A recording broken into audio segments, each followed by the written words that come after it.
এই যে একজন নেত্রী এবং এই যে একজন গুন্ডা পেয়ে গেছি। আমি চেষ্টা করব এরকম একজন মানুষ হওয়ার। তিনটা ভালো গুণ বলতে হবে। আমি অলস। অলস? এটা একটা ভালো গুণ। আমি তো অনেক নাটকের নায়িকা, অনেক। আপনি যেহেতু তার সিনিয়র, অনেক দিন ধরে কাজ করছেন, আমি জিজ্ঞেস করছিলাম যে তার অভিনয়ে আপনি 10-এ কত দিবেন তাকে? না, সেরা আসলে এখন তো দেশের পলিটিক্সের অবস্থা খুবই উত্তেজিত। এইরকম সময় একটা নেত্রী চরিত্র করছেন, কেমন লাগছে? ভালো লাগছে, তবে আমি রাজনীতি বুঝি না, সেই ব্যাপারটা নিয়ে একটু আনইজি ফিল করছি, কারণ রাজনীতি আমার মাথাতে ঢোকেই না। আচ্ছা, কিন্তু আপনি ক্যারেক্টারের সাথে মিশে যাচ্ছেন।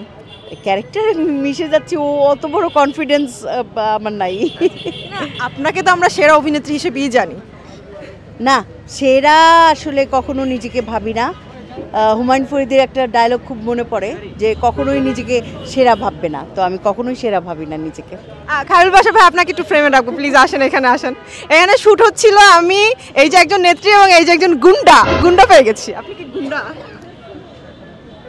আমি আপার দলীয় একজন আর কি। আচ্ছা, হ্যাঁ, আপার নানা রকম পরামর্শ নিই এবং সে অনুযায়ী কাজকর্ম করি আর কি। টোটাল গুন্ডা তা না। আপনার ক্যারেক্টারটা তো এরকম।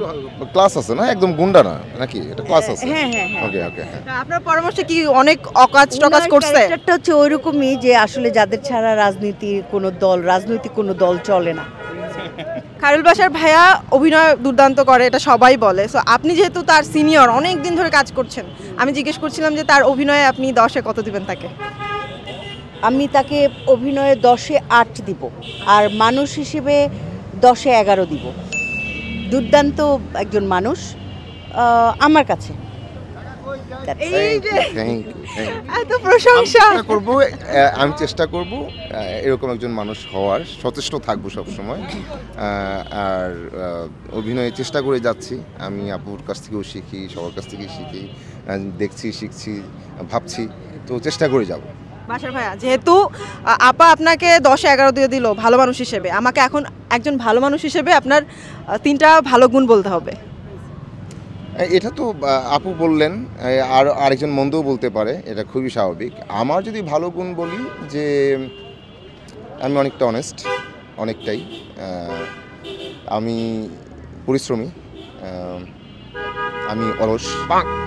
হ্যাঁ, এটা একটা ভালো গুণ। মাঝে মাঝে আমাদের অলস হওয়া দরকার আছে আর কি। সো আমি অলস, এটাকে আমি মনে করি ভালো গুণ, কারণ অলস হলেই আমি ভাবতে পারি, আর অনেক কিছু ক্লিয়ার হয়, একটু ভাবি, চিন্তা ভাবনা করতে পারি। আমি ওর ব্যাপারে বলে দিই, বুদ্ধি রাখে মাথায়, ব্যালেন্সড। হ্যাঁ, হুট করে রেগে যায় না। বিনয় যেটা আছে, যতটুকু বিনয়ী হওয়া দরকার ততটুকুই ওর মধ্যে আছে, আর ব্যালেন্সড।